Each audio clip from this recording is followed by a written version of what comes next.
Bayad po. Bayad po. Thank you.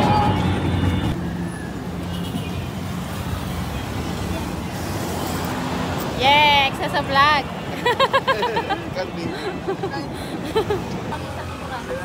Sain. Hello guys. Hello guys. No, Tingin na lang ni Domingo. Hindi na lang dito din. Ayan, pwede na yan. Ubusan na, ubusan na. Ubusan mo na. Hindi nag-ibo. Wow, very good. Dapat talaga mo nag-extract. oh, dia kan kasi.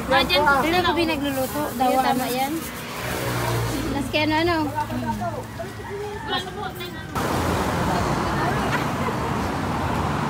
Vlog ka mo.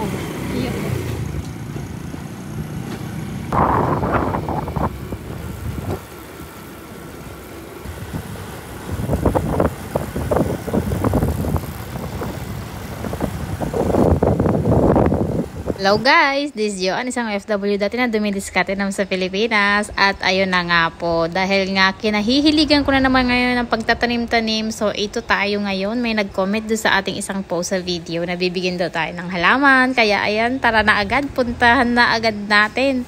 Kabilang barangay lang po ito, kaya ayan, naghabal-habal na lang kami. Bali, dalawang motor yung aming kinausap dahil nga kasama din si Karen, yung pamangkin ko, tapos si Ella. Hindi ko alam na may mga nanonood din pala sa akin na dito lang din mga nakatira sa mga kabilang barangay. O diba? Kasi nakikita ko lang naman mga nagko-comment pero hindi ko kasi alam kung mga taga saan sila. So ayan, ngayon nalaman ko na meron din pala sa akin nanonood na taga rito lang din sa kabilang barangay. Kaya ayan, tuwang-tuwa ako nung nag-message siya na dami niya nga din daw halaman dito. At nakita niya yung post ko na nagsisimula pa lang ako na maghalaman. Kaya ayan, pinag-ready niya na tayo sa may hagdan ng mga halaman. And syempre, binigyan din naman natin sila ng pangmerienda. Kasi hapon po ito guys. So ayan, ang ganda nitong color pink na to. Kaso nga lang, nakakahiya. Nakakahiya pang humingi. Papadamihin ko din itong mga binigay niya. Ayan, katulad nung kanya nakita mo yung mga nasa terrace niya. Oh, grabe, ang kakapal na guys. Ang ganda.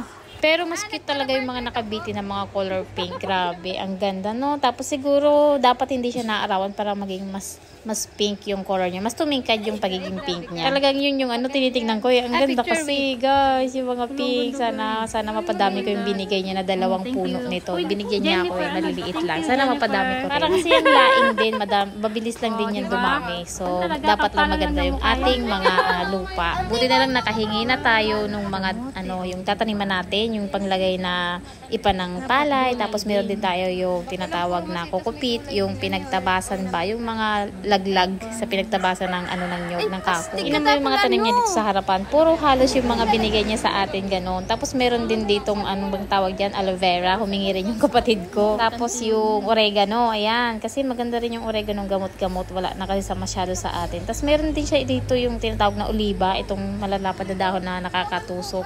Wala tayong ganyan doon sa atin eh. Pero ang cute talaga ng pig guys. Ang cute niya oh. Hayaan nyo, dadami din yung mga tanim natin. Papadamihin natin. Pati si Karen nakikiano rin eh. Ang dami na rin mga tanim-tanim doon sa kanilang bahay. Kahit sa loob ng bahay, puro tanim ang makikita mo. Ganito yata talaga sa probinsya. Lalo nung nag-pandemic, mas marami yung nahilig sa pagtatanim. So after nga yan, dumiretso na kami dito sa may, na-vlog ko na yata to sa inyo. Humingi kami ng kokopit.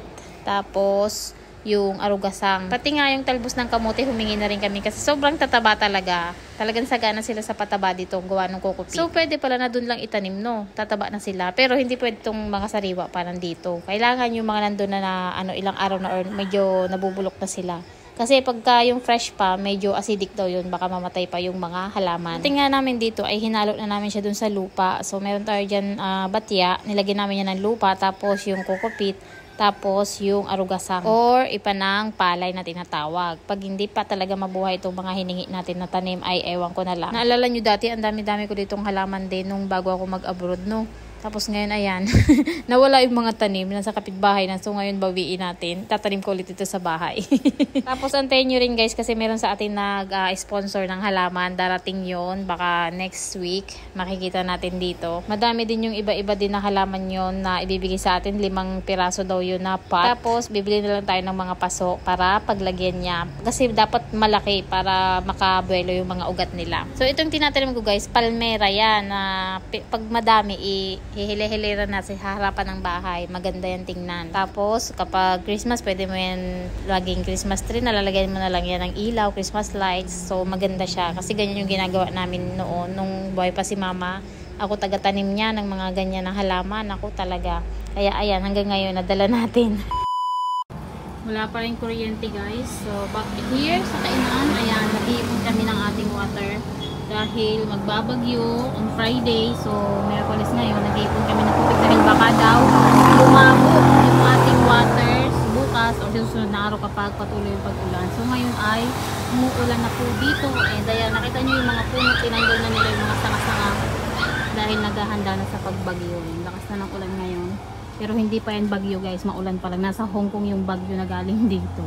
So nag-iipon ako dito ng water and yung mga galon-galon, iipunan din natin yan.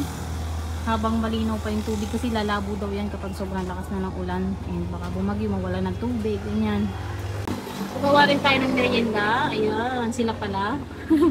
Kasi na-busy tayo sa pagtatanim doon. So gumawa sila dito, nagluto na pinakro, yung saging na may gata. Nagluto rin ba kayo ng ganyan guys? Tinapos-tapos ko na rin yung paglalaba para nga bukas kung sakali man na bumaha or bumagyo tapos mawala ng tubig, wala tayong masyadong tambak na labahin. Tapos dito na lang din namin sinampay sa loob kasi baka babasa lang din sa labas. Baka kasi lumakas yung hangin mamayang gabi, hindi pa natin alam kasi pa iba-iba pa daw yung direksyon. Alas 8 na nga to ng gabi tapos naglalaba pa tayo. Pinatulong ko rin naman si Jillian, siya yung nagsasampay dyan.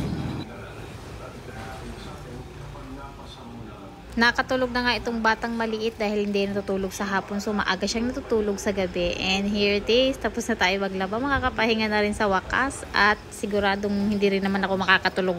At baka inaantay ko yung bagyo. Inaantay. So kinabukasan guys, ito na siya. Malakas yung ulan pero sabi nila wala na rin naman daw yung bagyo dahil bumaba na siya ng Camarines Sur. So baka hindi na rin kami madaanan. Thanks God. Pero yung mga halaman ko, itinabi ko na talaga yan for the safety na yung mga yan. Pero ayun, at least diba, naka-prepare tayo. Kahit hindi man tayo daanan ng bagyo, okay na yan. Ulan-ulan lang daw po yung dito sa atin sa Bicol. So hi, salamat po. And pag-pray natin yung mga dinaanan ng bagyo like sa Masbate and Samar.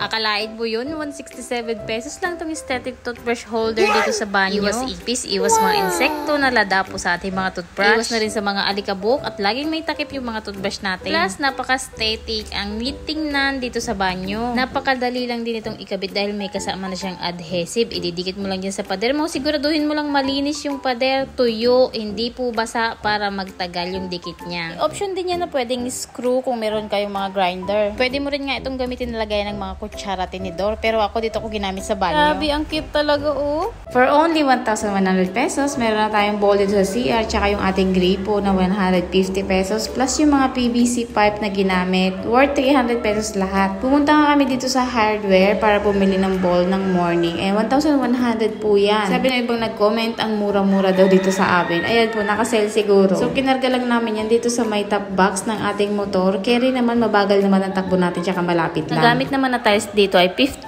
piraso yung nasa pader, tapos nasa sahig naman ay 15 piraso. 79 pesos ang isa nun. Bali kami na lang din ang gumawa dito sa paglinya ng tubig. Nakaabang naman na yan dito sa may kitchen natin. Yung color blue na pipe is 75 pesos po dito sa amin. Pwede naman bumili muna kayo ng materials tapos sa kanyo lang ipagawa kapag kompleto na. So ayun lang muna for this video. Thank you so much for watching. Bye!